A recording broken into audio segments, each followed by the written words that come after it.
दोस्तों नमस्कार। यह है मार्गदर्शन फॉर सिविल सर्विसेज। मैं अनुराग चौधरी। दोस्तों, मार्गदर्शन करंट अफेयर्स के अंतर्गत प्रस्तुत है वर्ष भर की घटनाओं की वार्षिकी। इसमें हम जनवरी 2020 से जनवरी 2021 के महत्वपूर्ण आर्थिक घटनाक्रम को करंट अफेयर्स के रूप में प्रस्तुत कर रहे हैं। दोस्तों, ये वीडियो यूपीएससी, यूपीपीसीएस, विभिन्न राज्यों की राज्य सेवा परीक्षा, बैंक, एसएससी, रेलवे आदि के सामान्य अध्ययन के अंतर्गत आर्थिक घटनाओं के करंट अफेयर्स के लिए बहुत ही महत्वपूर्ण है। तो आइए शुरू करते हैं आज की वीडियो, आर्थिक घटनाक्रम वार्षिकी। पहला प्रश्न है दोस्तों कि 21 दिसंबर 2020 को वित्त मंत्रालय ने जीएसटी की क्षतिपूर्ति में हुई कमी को पाटने के लिए बैंक टू बैंक ऋण के तौर पर राज्यों को कितने करोड़ रुपए की 8वीं किस्त जारी की है। तो सही उत्तर है दोस्तों 6000 करोड़ रुपए। वित्त मंत्रालय ने जीएसटी में जो क्षतिपूर्ति है उसको कमी को दूर करने के लिए राज्यों को 6000 करोड़ रुपए की 8वीं किस्त जारी की गई है और अभी तक कानूनी प्रावधानों के साथ सभी राज्यों और केंद्र शासित प्रदेशों को अब तक कुल 48,000 करोड़ रुपए की राशि जारी की गई है। अगला प्रश्न देखते हैं दोस्तों, 19 दिसंबर 2020 को एशियाई विकास बैंक यानी एसएडीबी ने भारत के किस प्रोजेक्ट के लिए $231 मिलियन का ऋण मंजूर किया है। तो सही उत्तर है lower Kopili hydro electric power plant Assam के लिए एशियाई विकास बैंक ने $231 मिलियन का ऋण मंजूर किया है। अगला प्रश्न है, दिसंबर 2020 में गूगल ने किस फर्म के अधिग्रहण की घोषणा की है। तो ये है नेवरवेयर। नेवरवेयर के अधिग्रहण की घोषणा गूगल ने दिसंबर 2020 में की है। अगला प्रश्न देखते हैं, 17 दिसंबर 2020 को केंद्रीय मंत्री पीयूष गोयल ने भारत और ब्रिटेन के बीच मुक्त व्यापार समझौते के ढांचे के तहत किस प्रस्ताव को ब्रिटेन द्वारा स्वीकृत होने की संभावना व्यक्त की है। तो सही उत्तर है अर्ली हार्वेस्ट प्रस्ताव। ब्रेग्जिट के बाद ब्रिटेन से मुक्त व्यापार समझौते की जो है ब्रिटेन द्वारा स्वीकृत होने की संभावना व्यक्त की गई है। अगला प्रश्न है दोस्तों, 16 दिसंबर 2020 को कृषि और प्रसंस्कृत खाद्य उत्पाद निर्यात विकास प्राधिकरण एपीडा ने भारत के प्रमुख चावल निर्यातकों के साथ तालमेल बैठाने के लिए कहां पर चावल की खेप को जहाज में लदान करने के लिए एक मंच उपलब्ध कराया है। तो सही उत्तर है वाराणसी में। दोस्तों, ये प्रश्न यूपी स्पेशल के लिए भी बहुत महत्वपूर्ण है। अगला प्रश्न है, दिसंबर 2020 में वाणिज्य और उद्योग मंत्रालय ने किस मिशन को लॉन्च करने की घोषणा की है। तो सही उत्तर है ब्रांड इंडिया मिशन।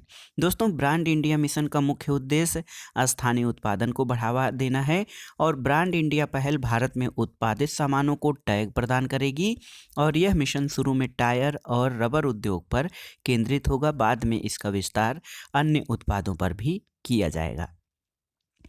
अगला प्रश्न है, 15 दिसंबर 2020 को वाणिज्य और उद्योग मंत्रालय के द्वारा जारी आंकड़ों में भारत से अप्रैल नवंबर 2020-21 में 304.25 अरब अमेरिकी डॉलर का समग्र निर्यात वस्तुओं और सेवाओं को मिलाकर होने का अनुमान लगाया गया है, जो पिछले वर्ष की समान अवधि की तुलना में कितने प्रतिशत की नकारात्मक वृद्धि को दर्शाता है।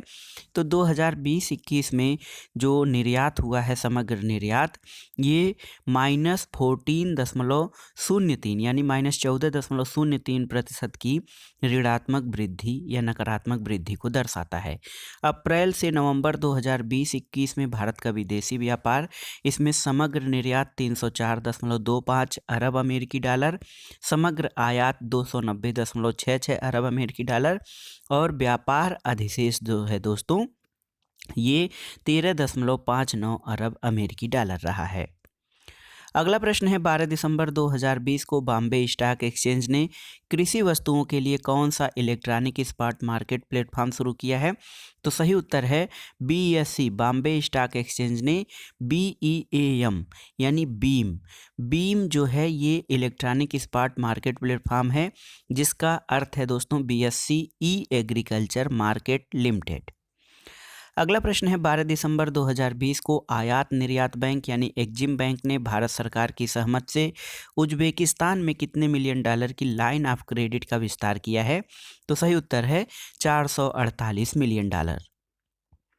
दिसंबर 2020 में वाणिज्य मंत्रालय ने किन वस्तुओं को क्वालिटी कंट्रोल आर्डर से बाहर कर दिया है?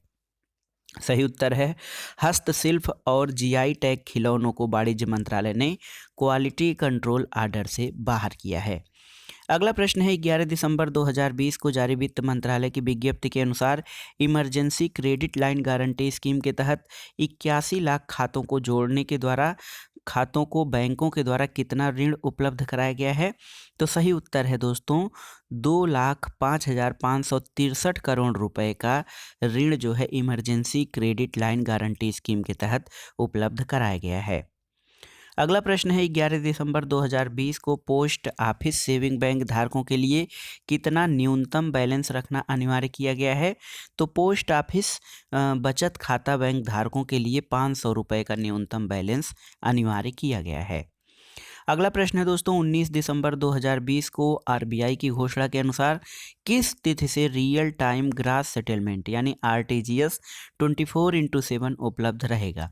तो सही उत्तर है 14 दिसंबर 2020 से आरटीजीएस सुविधा मतलब सप्ताह के 7 दिन और 24 घंटे उपलब्ध कर दी गई है। अगला प्रश्न है 9 दिसंबर 2020 को कॉन्फेडरेशन ऑफ इंडियन इंडस्ट्री यानी सीआईआई ने एमएसएमई की निर्यात क्षमता में वृद्धि के लिए किस ऑनलाइन रिटेल प्लेटफॉर्म से समझौता किया है? तो सही उत्तर है अमेजन इंडिया से।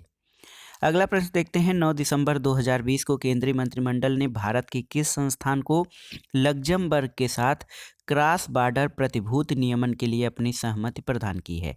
तो सही उत्तर है सेबी को। सेबी को केंद्रीय मंत्रिमंडल ने लग्जमबर्ग के साथ क्रॉस बॉर्डर प्रतिभूति नियमन के लिए मंजूरी दी है। अगला प्रश्न है 9 दिसंबर 2020 को आत्मनिर्भर भारत पैकेज 3 के अंतर्गत केंद्रीय मंत्रिमंडल ने आत्मनिर्भर भारत रोजगार योजना के लिए कितने रुपए के व्यय की अनुमति प्रदान की है? तो सही उत्तर है दोस्तों 2020 से 23 की अवधि के लिए 22,810 करोड़ रुपए और वर्तमान वित्त वर्ष में 1,584 करोड़ रुपए का व्यय की अनुमति प्रदान की गई है आत्मनिर्भर भारत रोजगार योजना के तहत। अगला प्रश्न है देखिए भारतीय प्रतिस्पर्धा आयोग ने ओडिशा जल विद्युत कॉर्पोरेशन लिमिटेड यानी ओएचपीसी द्वारा उड़ीसा विद्युत उत्पादन कॉर्पोरेशन लिमिटेड के शेयर्स के अधिग्रहण की मंजूरी कब प्रदान की है? तो सही उत्तर है 8 दिसंबर 2020 को। अगला प्रश्न है दोस्तों 8 दिसंबर 2020 को क्रेडिट रेटिंग एजेंसी फिंच ने भारत की जीडीपी वृद्धि दर को कितने प्रतिशत पर रखा है? तो सही उत्तर है -9.4% पर 2020-21 वित्तीय वर्ष में क्रेडिट रेटिंग एजेंसी फिच ने भारत की जीडीपी वृद्धि दर को निगेटिव में रखा है। अगला प्रश्न है 2 दिसंबर 2020 को एशियाई विकास बैंक और भारत ने पश्चिम बंगाल में सार्वजनिक वित्त सुधारों के संदर्भ में डिजिटल प्लेटफॉर्मों को बढ़ावा देने के लिए कितने मिलियन डॉलर के ऋण पर हस्ताक्षर किए हैं? तो सही उत्तर है 50 मिलियन डॉलर। अगला प्रश्न देखते हैं दोस्तों 1 दिसंबर 2020 को जारी वित्त मंत्रालय के आंकड़ों के अनुसार वित्त वर्ष 2020-21 की दूसरी तिमाही यानी जुलाई से सितंबर के दौरान भारत ने कितने अरब डॉलर का प्रत्यक्ष विदेशी निवेश प्राप्त किया है? तो सही उत्तर है 28,102 मिलियन डॉलर का भारत ने प्रत्यक्ष विदेशी निवेश प्राप्त किया है। अगला प्रश्न है 1 दिसंबर 2020 को भारत ने एशियाई विकास बैंक यानी एडीबी के साथ मेघालय के बिजली वितरण क्षेत्र को मजबूत करने के लिए कितने मिलियन डॉलर के ऋण पर हस्ताक्षर किए हैं? तो सही उत्तर है 132.8 मिलियन डॉलर। अगला प्रश्न है दोस्तों 30 नवंबर 2020 को केंद्रीय गृह मंत्री अमित शाह ने अहमदाबाद में 2 फ्लाईओवर का उद्घाटन वर्चुअल तरीके से किया। इनकी लागत कितनी है? तो दोस्तों 2 फ्लाईओवर जो हैं Sindhu Bhavan cross road flyover इसकी लागत 35 करोड़ रुपए है और सानंद जंक्शन फ्लाईओवर इसकी लागत 36 करोड़ रुपए है।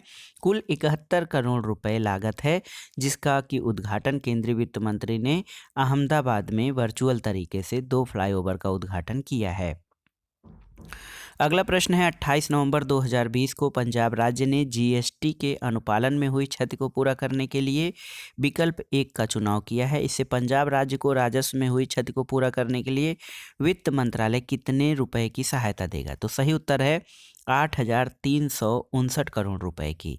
दोस्तों, जीएसटी क्षतिपूर्ति के लिए विकल्प 1 का चुनाव करने वाला पंजाब भारत का 26वां राज्य है और इससे पहले 25 राज्यों ने विकल्प 1 का चुनाव किया है। अगला प्रश्न है 27 नवंबर 2020 को बीमा विनियामक और विकास प्राधिकरण यानी इरडा ने भारतीय एक्सा जनरल इंश्योरेंस की किसके साथ विलय की अनुमति प्रदान की है? तो आईसीआईसीआई लोम्बार्ड के साथ भारतीय एक्सा जनरल इंश्योरेंस की विलय हुई है और इसकी अनुमति इरडा ने प्रदान की है।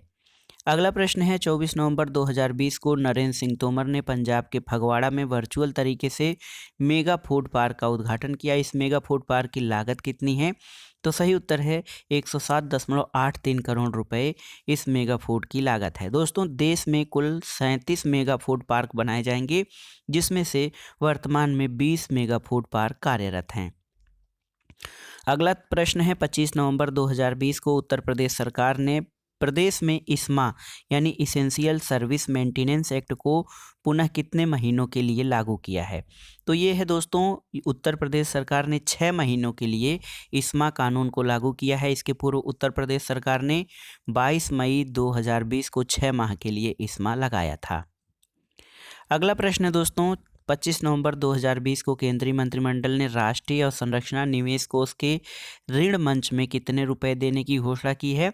तो सही उत्तर है 6,000 करोड़ रुपए। दोस्तों, राष्ट्रीय अवसंरचना पाइपलाइन के तहत 5 वर्षों यानी 2020 से 2025 में 103 लाख करोड़ रुपए व्यय किए जाएंगे। अगला प्रश्न है 22 नवंबर 2020 को हिमाचल प्रदेश ने राज्य में अवसंरचना सुविधाओं के विकास के लिए एशियाई विकास बैंक के साथ कितने करोड़ रुपए का समझौता किया है? तो सही उत्तर है 15 करोड़ रुपए का और इस समझौते के अंतर्गत एशियाई विकास बैंक 9 करोड़ रुपए का सहयोग करेगा और शेष हिमाचल प्रदेश सरकार वहन करेगी। अगला प्रश्न है दोस्तों, 21 नवंबर 2020 को 28 खाद्य प्रसंस्करण परियोजनाओं को मंजूरी प्रदान की गई है और 10 राज्यों में स्थापित किए जाने वाले इन खाद्य प्रसंस्करण परियोजनाओं की लागत कितनी है? तो सही उत्तर है 320.33 करोड़ रुपए। अगला प्रश्न है दोस्तों, 20 नवंबर 2020 को मध्य प्रदेश सरकार ने कितने जंगल उत्पादों का न्यूनतम समर्थन मूल्य निर्धारित किया है? तो सही उत्तर है 32 सूक्ष्म जंगल उत्पादों का और इन 32 सूक्ष्म जंगल उत्पादों में गिलोय, कालमेघ, गुडमर और जामुन के बीज आदि शामिल हैं और मध्य प्रदेश सरकार ने इनका न्यूनतम समर्थन मूल्य घोषित किया है। अगला प्रश्न है, नवंबर 2020 में कर्नाटक सरकार ने वर्ष 2025 तक बायो इकोनॉमी यानी बायोटेक्नोलॉजी आधारित अर्थव्यवस्था बनाने का लक्ष्य रखा है। ये कर्नाटक सरकार की पहल है और यह बायो इकोनॉमी कितने बिलियन डॉलर की होने की संभावना व्यक्त की गई है? तो सही उत्तर है यह बायो इकोनॉमी 50 बिलियन डॉलर की होने की संभावना व्यक्त की गई है और वर्तमान में कर्नाटक बायोटेक्नोलॉजी अर्थव्यवस्था की आधार कीमत 22.6 बिलियन डॉलर है। अगला प्रश्न है दोस्तों, 13 नवंबर 2020 को भारतीय रिजर्व बैंक ने पंजाब नेशनल बैंक के ऊपर कितने रुपए का अर्थदंड लगाया है? तो सही उत्तर है 1 करोड़ रुपए का अर्थदंड आरबीआई ने पीएनबी के ऊपर लगाया है और पेमेंट एंड सेटलमेंट सिस्टम अधिनियम 2007 की धारा 26(6) के अंतर्गत ये पेनाल्टी लगाई गई है। अगला प्रश्न है कि 16 नवंबर 2020 को 15वें वित्त आयोग ने अपनी रिपोर्ट किसे सौंपी है? प्रधानमंत्री नरेंद्र मोदी को। दोस्तों, 15वें वित्त आयोग ने वर्ष 2021-22 से 2025-26 तक के लिए अपनी सिफारिशें दी हैं और 2020-21 की सिफारिशें इसके पूर्व दी जा चुकी हैं। अगला प्रश्न है 17 नवंबर 2020 को department of investment and public asset management Deepam ने विश्व बैंक से एक MOU पर हस्ताक्षर किया है। इस समझौते के अंतर्गत विश्व बैंक दीपम को कैसी सेवाएं उपलब्ध कराएगा? तो सही उत्तर है परिसंपत्ति मुद्रीकरण में सलाहकारी सेवाएं। अगला प्रश्न 13 नवंबर 2020 को भारत ने आसियान कोविड-19 रिस्पांस फंड में कितने मिलियन डॉलर की सहायता देने की घोषणा की है? तो ये है 1 मिलियन डॉलर की सहायता भारत ने आसियान कोविड-19 रिस्पांस फंड में सहायता इतने मिलियन यानी 1 मिलियन डॉलर की सहायता देने की घोषणा की है। अगला प्रश्न है 15 नवंबर 2020 को भारत सरकार द्वारा जारी की गई घोषणा के अनुसार भारत किस देश से राइस ब्रान यानी चावल भूसी तेल का आयात वर्ष 2020-21 में दोगुना करेगा? तो सही उत्तर है बांग्लादेश से। दोस्तों वर्ष 2019-20 में भारत ने बांग्लादेश से 75,000 टन राइस ब्रान तेल का आयात किया था और इस वर्ष यह आयात दोगुना करने की बात की जा रही है। अगला प्रश्न है नवंबर 2020 में ट्राई की घोषणा के अनुसार 31 अगस्त 2020 तक भारत में कितने करोड़ इंटरनेट कनेक्शन हो गए? तो सही उत्तर है 75 करोड़ इंटरनेट कनेक्शन 31 अगस्त 2020 तक हो गए हैं। दोस्तों 15 अगस्त 1995 को भारत में पहला सार्वजनिक इंटरनेट कनेक्शन प्राप्त किया गया था। अगला प्रश्न है 11 नवंबर 2020 को गुजरात सरकार ने विश्व के सबसे बड़े खिलौना संग्रहालय बनाने की घोषणा की है। इस संग्रहालय को 5 वर्षों में कितनी लागत से बनाया जाएगा? तो दोस्तों दुनिया का सबसे बड़ा खिलौना संग्रहालय गुजरात में 1500 करोड़ रुपए की लागत से बनाया जाएगा। अगला प्रश्न है 10 नवंबर 2020 को मध्य रेलवे ने कालका शिमला नैरो गेज रेल मार्ग के लिए लोकोमोटिव का निर्माण किया है। इस लोकोमोटिव की क्रम संख्या क्या है? तो ये है दोस्तों 5वीं लोकोमोटिव और मध्य रेलवे उप हिमालयी ठंडे क्षेत्रों के अनुकूलन 12 लोकोमोटिव का निर्माण करेगा। वर्तमान में कालका शिमला मार्ग का लोकोमोटिव अपने निर्माण क्रम में 5वां लोकोमोटिव है। अगला प्रश्न है नवंबर 2020 में हुरुन इंडिया और इडेलगिव द्वारा जारी भारतीय दानदाताओं की सूची में 2020 में सबसे युवा दानदाता कौन है? तो सही उत्तर है फ्लिपकार्ट के सह संस्थापक बिन्नी बंसल। सूची में इन्हें 110वां स्थान प्राप्त हुआ है और इस सूची में विप्रो के चेयरमैन अजीम प्रेमजी को पहला स्थान प्राप्त हुआ है। अगला प्रश्न है दोस्तों नवंबर 2020 में भारतीय स्टेट बैंक ने योनो कृषि को किसके साथ एकीकृत किया है? तो योनो कृषि को इफ्को ई बाजार के साथ एसबीआई ने एकीकृत किया है। अगला प्रश्न है अक्टूबर 2020 में केंद्र सरकार ने विवाद से विश्वास योजना के अंतर्गत भुगतान करने की समय सीमा को तीसरी बार बढ़ा दिया है। वर्तमान में ये निर्धारित समय सीमा कितनी है? तो ये है 31 मार्च 2021 और इस योजना के तहत डिक्लेरेशन की अंतिम अवधि 31 दिसंबर 2020 तक बढ़ा दी गई है। अगला प्रश्न है 23 अक्टूबर 2020 को government e market place unified procurement system के निर्माण के लिए किस पोर्टल के साथ मिला दिया गया है? तो सही उत्तर है दोस्तों सेंट्रल पब्लिक प्रोक्योरमेंट पोर्टल के साथ। अगला प्रश्न है 15 अक्टूबर 2020 को केंद्रीय शिक्षा मंत्री रमेश पोखरियाल निशंक ने पूर्व राष्ट्रपति और वैज्ञानिक स्वर्गीय एपीजे अब्दुल कलाम की 89वीं जयंती पर कपिला अभियान का शुभारंभ किया है। दोस्तों कपिला अभियान या कपिला का फुल फॉर्म क्या है? तो सही उत्तर है Kalam program for intellectual property literacy and awareness campaign, ये कपिला का फुल फॉर्म है। और पूर्व राष्ट्रपति डॉक्टर एपीजे अब्दुल कलाम की जयंती 15 अक्टूबर को पूरे विश्व में विश्व विद्यार्थी दिवस के रूप में मनाया जाता है। आप अपनी जानकारी के लिए याद कर लीजिए 15 अक्टूबर को राष्ट्रपति एपीजे कलाम की जयंती 15 अक्टूबर को विश्व विद्यार्थी दिवस के रूप में मनाया जाता है। अगला प्रश्न है दोस्तों 29 अक्टूबर 2020 को यूके इंडिया बिजनेस काउंसिल द्वारा doing business in India report 2020 जारी की गई है। इस रिपोर्ट के अनुसार लगातार तीसरे वर्ष कौन सा राज्य शीर्ष पर बना हुआ है? तो सही उत्तर है दोस्तों doing business in India report में महाराष्ट्र जो है शीर्ष स्थान पर बना हुआ है। 2015 में doing business in India report का प्रथम प्रकाशन हुआ था और भारत का कारोबार करने का स्कोर वर्ष 2019 में 2.74 से 2020 में 2.92 हो गया है। अगला प्रश्न है 26 अक्टूबर 2020 को नीति आयोग द्वारा India Australia circular economy hackathon 2020 के आयोजन की घोषणा की गई है। इस हैकथॉन का आयोजन कब किया जाएगा? तो दोस्तों India Australia circular economy hackathon 2020 का आयोजन 7 से 8 दिसंबर 2020 के दौरान किया गया और प्रस्तावित 2 दिवसीय हैकथॉन में 4 मुख्य थीमें हैं। पैकिंग अपशिष्ट में कमी लाने के लिए कम संसाधनों से पैकिंग के क्षेत्र में नवाचार, खाने की बर्बादी को कम करने के लिए खाद्य आपूर्ति श्रृंखला में नवाचार, प्लास्टिक कचरे को कम करने का मौका बनाना और महत्वपूर्ण ऊर्जा धातुओं और ई कचरे का पुनः उपयोग करना। अगला प्रश्न है, अक्टूबर 2020 में चमड़ा कौशल परिषद जो है अपनी सेवाओं में गुणवत्ता आश्वासन को एकीकृत करने के लिए कौन सा एंड्रॉयड ऐप लॉन्च किया है? तो ये है दोस्तों skill certification assessment for leather employees यानी स्किल इंडिया ऐप जो है ये चमड़ा क्षेत्र कौशल परिषद ने अपनी सेवाओं में गुणवत्ता और आश्वासन को एकीकृत करने के लिए स्किल इंडिया ऐप जो है एंड्रॉयड ऐप लॉन्च किया है।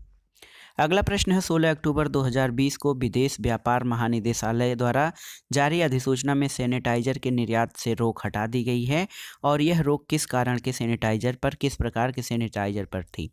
तो ये sanitiser alcohol based hand sanitiser पर जो निर्यात पर रोक लगी थी इसको विदेश व्यापार महानिदेशालय ने हटा दिया है। अगला प्रश्न है, 13 अक्टूबर 2020 को अंतर्राष्ट्रीय मुद्रा कोष ने विश्व आर्थिक परिदृश्य जारी किया है। इस रिपोर्ट के अनुसार भारत 2020 में प्रति व्यक्ति सकल घरेलू उत्पाद में किस देश से नीचे खिसक सकता है? तो सही उत्तर है भारत बांग्लादेश से नीचे खिसक सकता है और भारत की जीडीपी वर्ष 2021 में 8.8% तक बढ़ सकती है। ये जो अंतर्राष्ट्रीय मुद्रा कोष ने विश्व आर्थिक परिदृश्य जारी किया है इस रिपोर्ट में ये आकलन किया गया है। अगला प्रश्न है, विश्व आर्थिक मंच यानी विश्व आर्थिक मंच और गाइडेंस संयुक्त रूप से तमिलनाडु में भारत का पहला उन्नत विनिर्माण केंद्र स्थापित करने जा रहे हैं। इस केंद्र का नाम क्या है? तो दोस्तों हब एडवांस मैन्युफैक्चरिंग हब ये गाइडेंस जो है तमिलनाडु राज्य की नोडल निवेश प्रोत्साहन और सुविधा एजेंसी है। तो विश्व आर्थिक मंच और गाइडेंस संयुक्त रूप से तमिलनाडु में एमहब यानी एडवांस मैन्युफैक्चरिंग हब जो है निर्माण केंद्र स्थापित कर रहे हैं। अगला प्रश्न है, 7 अक्टूबर 2020 को भारत सरकार ने भारतीय स्टेट बैंक पोर्टल और पीएम स्वनिधि पोर्टल के बीच कौन से प्रोग्राम का शुभारंभ किया? तो सही उत्तर है एपीआई प्रोग्राम यानी application programming interface. PM Svanidhi योजना स्ट्रीट वेंडर्स को 10,000 रुपये का ऋण उपलब्ध कराने के लिए आत्मनिर्भर भारत अभियान के तहत शुरू की गई है। अगला प्रश्न है, 5 अक्टूबर 2020 को भारत सरकार ने अर्थशास्त्री जयंत आर वर्मा, शशांक भिड़े और आशिमा गोयल को मौद्रिक नीति समिति का सदस्य नियुक्त किया है। और दोस्तों एमपीसी के चयन समिति की अध्यक्षता किसके द्वारा की गई थी? तो सही उत्तर है दोस्तों एमपीसी जो है मौद्रिक नीति समिति, इसकी अध्यक्षता प्रधानमंत्री मोदी द्वारा की गई थी। और मौद्रिक नीति समिति बैंक दर, रेपो दर, रिवर्स रेपो दर, नकद आरक्षित अनुपात जैसे मौद्रिक साधनों का उपयोग करके देश के लिए मौद्रिक नीतियों को फ्रेम करती है। अगला प्रश्न है दोस्तों, 5 अक्टूबर 2020 को आवास और शहरी मामलों के मंत्रालय ने स्ट्रीट फूड विक्रेताओं को ऑनलाइन ले जाने के लिए किसके साथ समझौता ज्ञापन पर हस्ताक्षर किए हैं? तो सही उत्तर है स्विगी के साथ। अगला प्रश्न है, 4 दिसंबर 2020 को समाप्त हुए सप्ताह के दौरान भारत का विदेशी मुद्रा भंडार 4.525 बिलियन डॉलर की वृद्धि के साथ कितना है? तो 4 दिसंबर या दिसंबर 2020 में जो सप्ताह समाप्त हुआ है उसमें 579.346 अरब डॉलर भारत का विदेशी व्यापार था। दोस्तों विश्व में सर्वाधिक विदेशी मुद्रा भंडार वाले देशों की सूची में भारत 5वें स्थान पर है और विदेशी मुद्रा भंडार में चीन का स्थान प्रथम है। अगला प्रश्न है, 30 सितंबर 2020 को सामाजिक न्याय और अधिकारिता मंत्री थावर चंद गहलोत ने वेंचर कैपिटल फंड्स के तहत अनुसूचित जातियों के लिए कौन से मिशन की शुरुआत की है? तो सही उत्तर है Ambedkar social innovation and incubation mission. अगला प्रश्न है, सितंबर 2020 में मिनरल एक्सप्लोरेशन कॉरपोरेशन लिमिटेड ने कहां 16 वर्ष बाद गोल्ड फील्ड अन्वेषण कार्य प्रारंभ किया है? तो सही उत्तर है कोलार गोल्ड फील्ड कर्नाटक में। दोस्तों भारत में सोने का सबसे बड़ा उत्पादक राज्य कर्नाटक है और कर्नाटक की कोलार सोने की खान दुनिया की सबसे गहरी खानों में से एक है। अगला प्रश्न है, 23 सितंबर 2020 को भारत सरकार ने देश के एमएसएमई क्षेत्र को बढ़ावा देने के लिए 5 अलग अलग प्रमुख क्षेत्रों में कितने टास्क फोर्स का गठन किया है? तो सही उत्तर है 5 टास्क फोर्स का गठन किया गया है भारत सरकार द्वारा देश में एमएसएमई क्षेत्र को बढ़ावा देने के लिए। पहली टास्क फोर्स प्रमुख क्षेत्रों में से एक उद्योग 4 यानी इंडस्ट्री 4 है। दूसरी निर्यात संवर्धन और आयात निम्नीकरण है। तीसरी टास्क फोर्स जो है री इंजीनियरिंग पर केंद्रित है। चौथी टास्क फोर्स प्रौद्योगिकी केंद्रों को एकीकृत करने पर, और पांचवी टास्क फोर्स जीरो इफेक्ट और जीरो डिफेक्ट जैसी योजनाओं पर आधारित है। अगला प्रश्न है 15 से 30 सितंबर 2020 के मध्य कृतज्ञ हैकाथॉन का आयोजन किसके द्वारा किया गया? तो दोस्तों भारतीय कृषि अनुसंधान परिषद द्वारा कृतज्ञ हैकाथॉन का आयोजन किया गया। कृतज्ञ क्या है? तो महिलाओं के अनुकूल कृषि उपकरणों के विकास पर विशेष जोर देने के साथ कृषि क्षेत्र में मशीनीकरण को बढ़ावा देने, प्रौद्योगिकी समाधान को बढ़ावा देने और भारतीय कृषि अनुसंधान परिषद द्वारा राष्ट्रीय कृषि उच्च शिक्षा परियोजनाओं के तहत कृतज्ञ हैकाथॉन का आयोजन किया गया था। अगला प्रश्न है 22 सितंबर 2020 को जारी खरीफ फसलों के प्रथम अग्रिम अनुमानों के अनुसार खरीफ फसल 2020-21 के दौरान कितने मिलियन टन खाद्यान्न उत्पादन होने का अनुमान है? तो ये है 144.52 मिलियन टन। चावल का अनुमानित उत्पादन 102.36 मिलियन टन, दाल का 9.31 मिलियन टन, मूंगफली का अनुमानित उत्पादन 9.54 मिलियन टन और सोयाबीन का अनुमानित उत्पादन 13.58 मिलियन टन तथा गन्ने का 399.83 मिलियन टन उत्पादन होने का अनुमान है। अगला प्रश्न है दोस्तों 21 सितंबर 2020 को जारी रबी विपणन मौसम 2021-22 के सभी अधिदेशित रबी फसलों की न्यूनतम समर्थन मूल्यों में वृद्धि संबंधी प्रस्ताव को मंजूरी दी है। और न्यूनतम समर्थन मूल्य में यह वृद्धि किस आयोग की अनुशंसाओं के अनुरूप है? तो दोस्तों न्यूनतम समर्थन मूल्य या MSP जो है मिनिमम सपोर्टिंग प्राइस, ये स्वामीनाथन आयोग की अनुशंसाओं के आधार पर किया गया है। अगला प्रश्न है मेरकाम कैपिटल द्वारा जारी रिपोर्ट के अनुसार वैश्विक स्तर पर कौन सी कंपनी सबसे बड़ी सौर ऊर्जा PV डेवलपर्स है? तो ये है अडानी ग्रीन एनर्जी। अगस्त 2020 में किस बैंक के द्वारा एक नया बचत खाता एक्सिस लिबर्टी सेविंग अकाउंट की शुरुआत की गई है? तो दोस्तों ये है एक्सिस बैंक।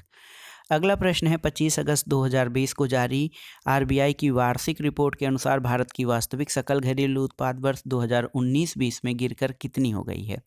तो ये 4.2% हो गई है।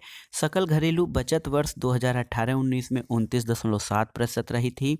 हाउस होल्ड की वित्तीय बचत 6.4% और 2019-20 के दौरान क्रेडिट और डेबिट कार्डों के जरिए लेन देन में 23.5% और 16.5% रही थी। दोस्तों हाल में RBI द्वारा वित्तीय शिक्षा हेतु जारी रणनीति में 5C दृष्टिकोण अपनाने की सिफारिश की गई है। 5C क्या है? तो दोस्तों कंटेंट, कैपेसिटी, कम्युनिटी, कम्युनिकेशन और कोलैबोरेशन, ये RBI द्वारा वित्तीय शिक्षा के लिए 5C दृष्टिकोण है। अगला प्रश्न है 92 करोड़ रुपए से पंजाब स्मार्ट कनेक्ट स्कीम का शुभारंभ किसके द्वारा किया गया है? तो पंजाब के मुख्यमंत्री अमरिंदर सिंह द्वारा। अगला प्रश्न है आत्मनिर्भर भारत अभियान के अंतर्गत आंशिक ऋण गारंटी योजना 2 जो है का इसका शुभारंभ कब किया गया है? 20 मई 2020 को। और 2 जून 2020 को जारी बागवानी फसलों के वर्ष 19-20 के द्वितीय अग्रिम अनुमानों के अनुसार देश में बागवानी फसलों का कुल उत्पादन कितना अनुमानित है? तो ये 320.48 मिलियन टन बागवानी फसलों का कुल उत्पादन अनुमानित है। अगला प्रश्न है 1 जून 2020 को जारी खरीफ फसलों के न्यूनतम समर्थन मूल्य 2020-21 में सामान्य धान का न्यूनतम समर्थन मूल्य कितना निर्धारित किया गया है? तो सही उत्तर है 1868 रुपये प्रति क्विंटल। हाल में वित्तीय समावेशन के लिए राष्ट्रीय कार्यनीति 2019 से 24 दस्तावेज किसके द्वारा जारी किया गया है? तो रिजर्व बैंक ऑफ इंडिया के द्वारा। और अगला प्रश्न है भारतीय खाद्य सुरक्षा एवं पोषण की स्थिति 2020 के अनुसार वर्ष 2019 में 690 मिलियन लोग भुखमरी जैसी परिस्थितियों में थे। यह संख्या विश्व की कुल जनसंख्या की कितने प्रतिशत है? तो दोस्तों ये संख्या विश्व की कुल जनसंख्या की 8.9% है। अगला प्रश्न देखते हैं 4 अगस्त 2020 को केंद्रीय मंत्री नरेंद्र सिंह तोमर द्वारा सहकार काप ट्यूब चैनल का शुभारंभ किया गया है। यह चैनल किस संस्था द्वारा प्रारंभ किया गया है? तो सही उत्तर है राष्ट्रीय सहकारी विकास निगम यानी NCDC द्वारा सहकार काप ट्यूब चैनल प्रारंभ किया गया है।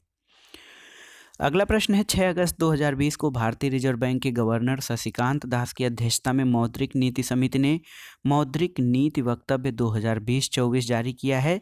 इसके अनुसार गोल्ड ज्वेलरी पर अब बैंक कितने प्रतिशत तक लोन दे सकेंगे?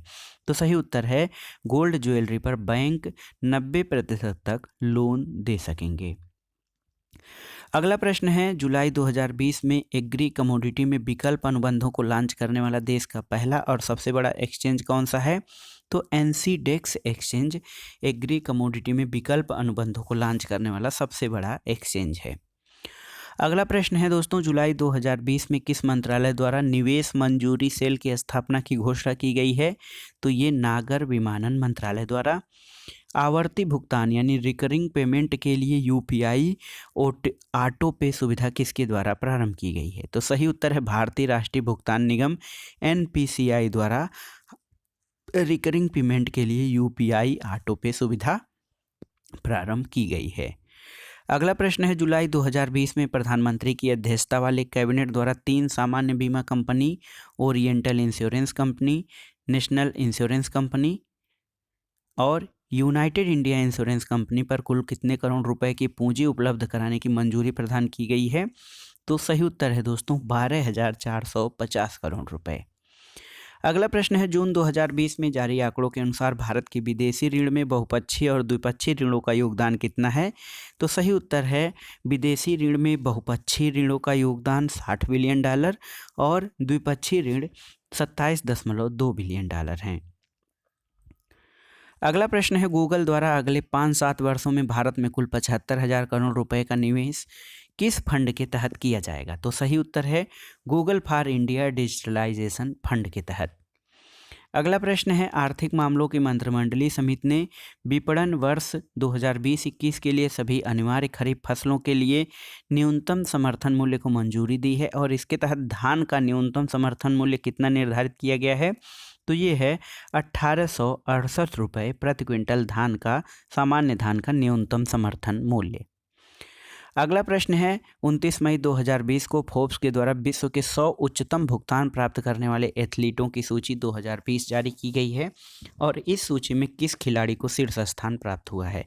तो दोस्तों विश्व के 100 उच्चतम भुगतान प्राप्त करने वाले इस खिलाड़ियों की सूची में स्विट्जरलैंड के टेनिस खिलाड़ी रोजर फेडरर जो हैं ये सर्वाधिक भुगतान पाने वाले खिलाड़ी हैं और सूची में एकमात्र भारतीय खिलाड़ी विराट कोहली हैं जिनकी $26 मिलियन आय है।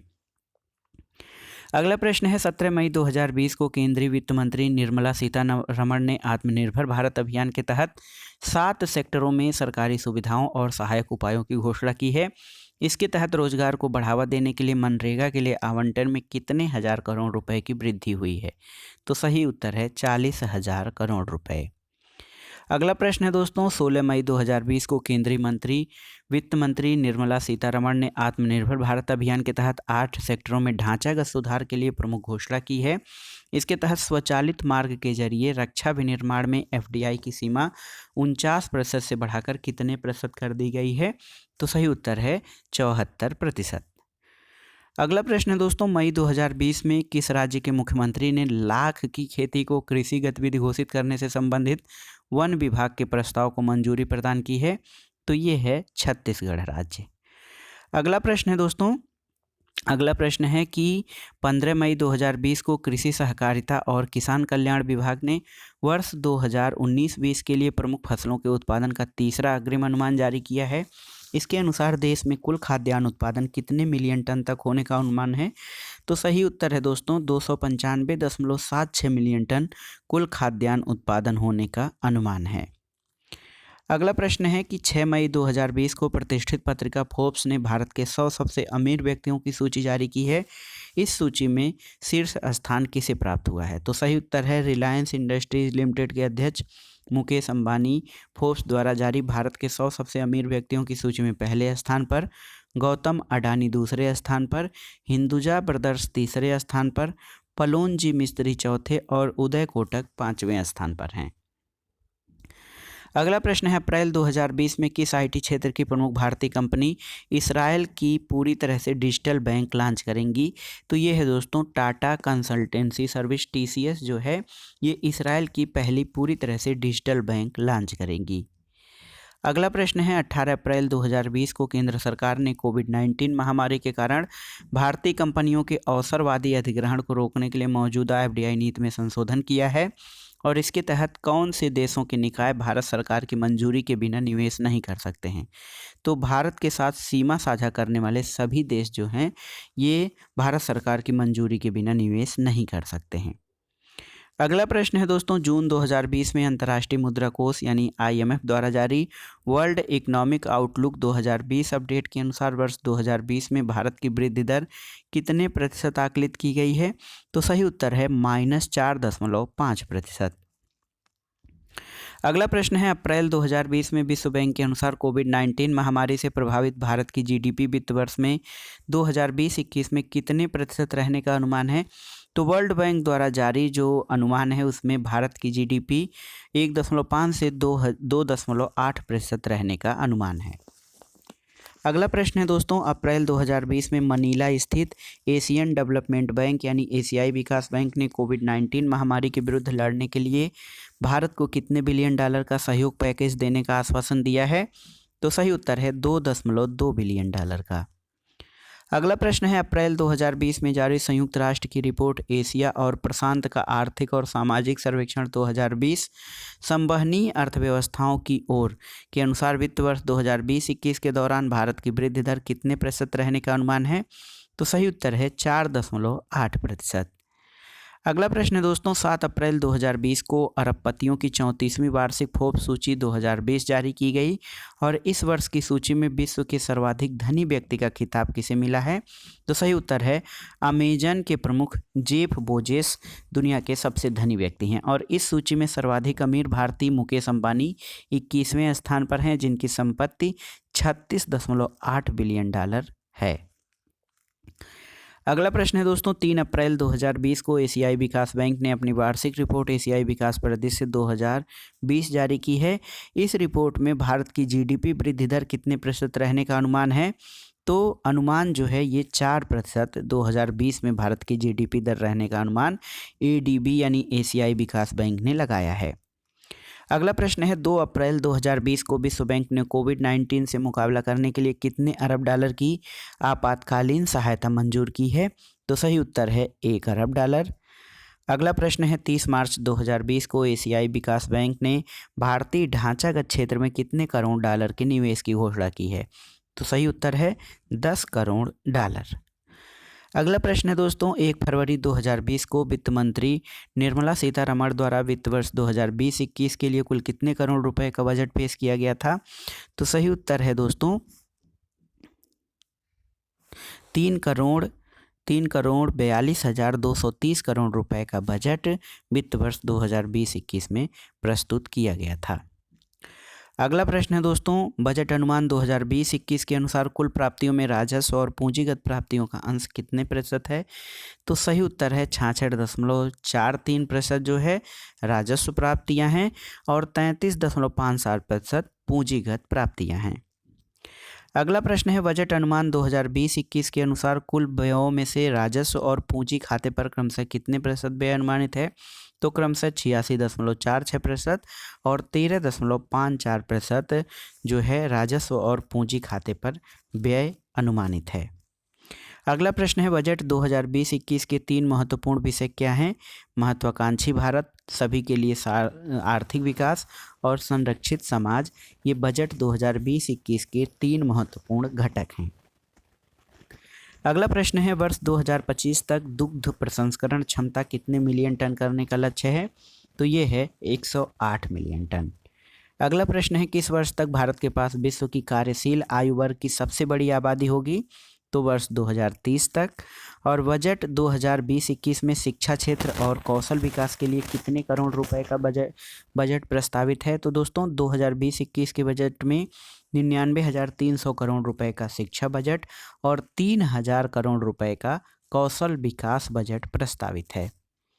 अगला प्रश्न है, राज्यों के सहयोग से पीपीपी मॉडल यानी पब्लिक प्राइवेट पार्टनरशिप मॉडल में कितने नए शहरों को स्मार्ट बनाने की योजना है? तो सही उत्तर है 5 नए शहरों को। अगला प्रश्न है, उच्चतर निर्यात हासिल करने के लिए किस योजना का शुभारंभ किया जा रहा है? तो ये है निर्विक योजना।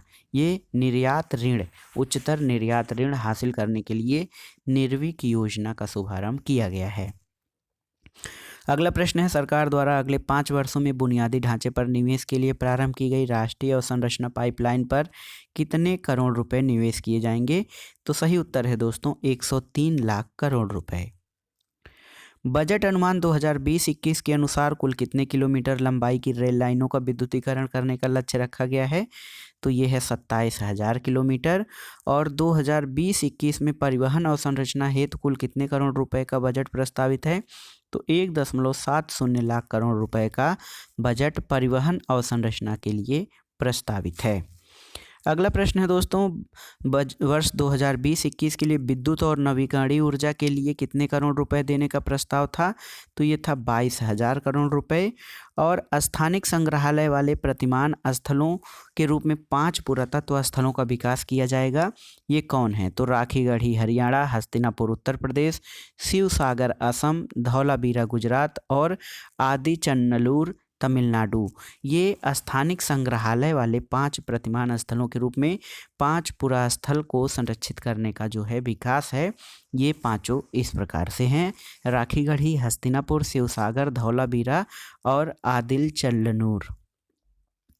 अगला प्रश्न है दोस्तों कि बजट 2020-21 में किन 5 चीज़ों को राज्य के आभूषण के रूप में संदर्भित किया गया है? बीमारी से मुक्ति, धन, उत्पादन, खुशहाली और सुरक्षा, इसको राज्य के आभूषण के रूप में संदर्भित किया गया है।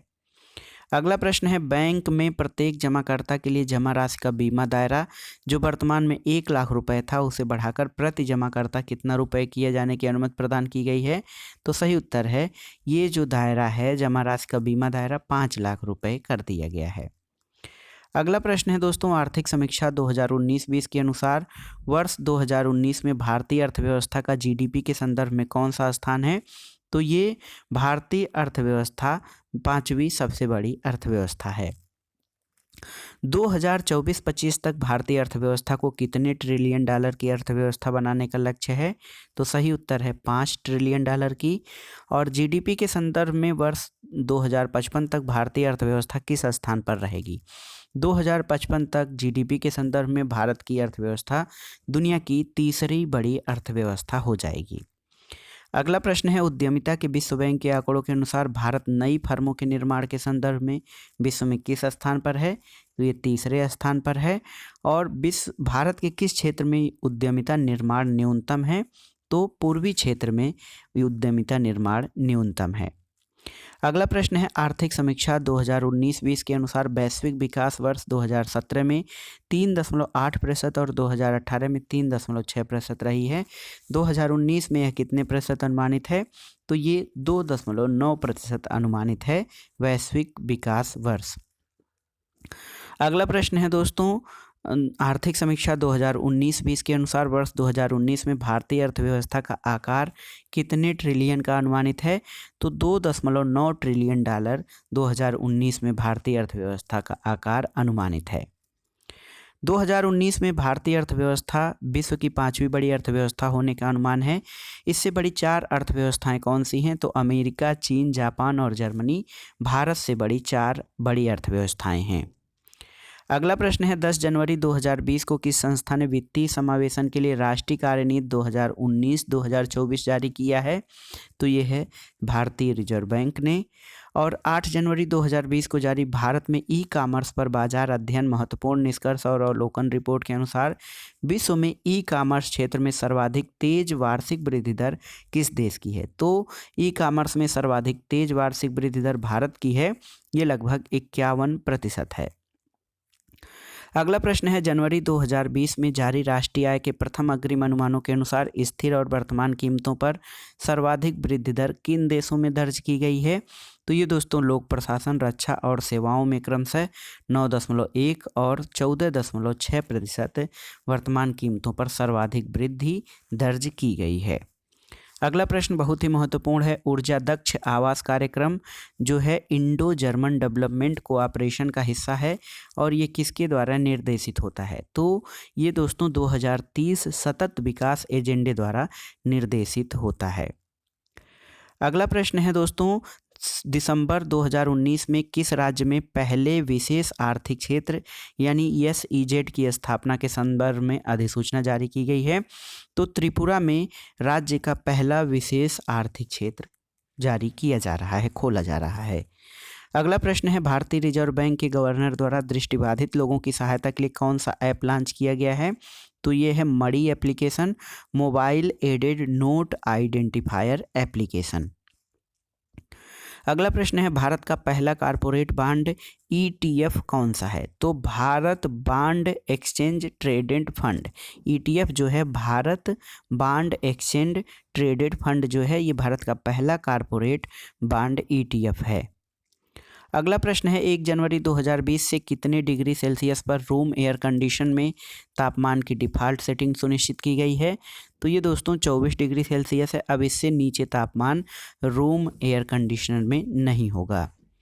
अगला प्रश्न है, 7 जनवरी 2020 को जारी हेनली पासपोर्ट इंडेक्स 2020 में भारत को कौन सा स्थान मिला है?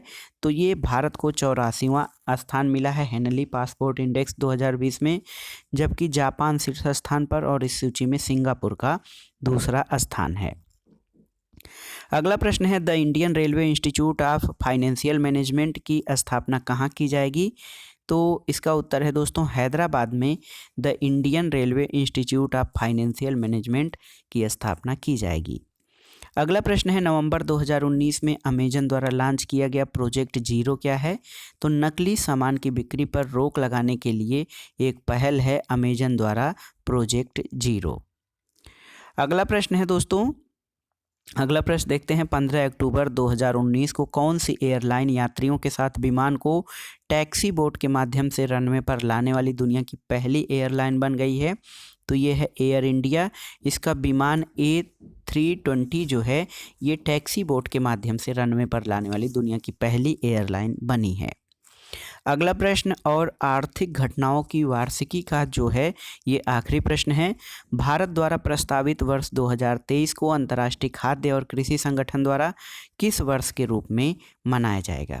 तो दोस्तों अंतर्राष्ट्रीय खाद्य और कृषि संगठन द्वारा भारत द्वारा ये प्रस्तावित है अंतर्राष्ट्रीय ज्वार वर्ष के रूप में मनाया जाएगा। दोस्तों भारत द्वारा वर्ष 2018 को राष्ट्रीय ज्वार वर्ष के रूप में मनाया गया था। तो ये था आज का वीडियो। इसमें हमने वर्ष भर के आर्थिक घटनाओं यानी महत्वपूर्ण घटनाओं के करंट अफेयर्स पढ़ा है। दोस्तों ये जो चैनल है हमारा मार्गदर्शन फॉर सिविल सर्विसेज आपको कितना लाभदायक हो रहा है आपकी तैयारी में हमें ज़रूर बताइएगा। वीडियो को लाइक करें, शेयर करें और इस चैनल मार्गदर्शन फॉर सिविल सर्विसेज को सब्सक्राइब अवश्य करें। वीडियो देखने के लिए धन्यवाद दोस्तों, नमस्कार।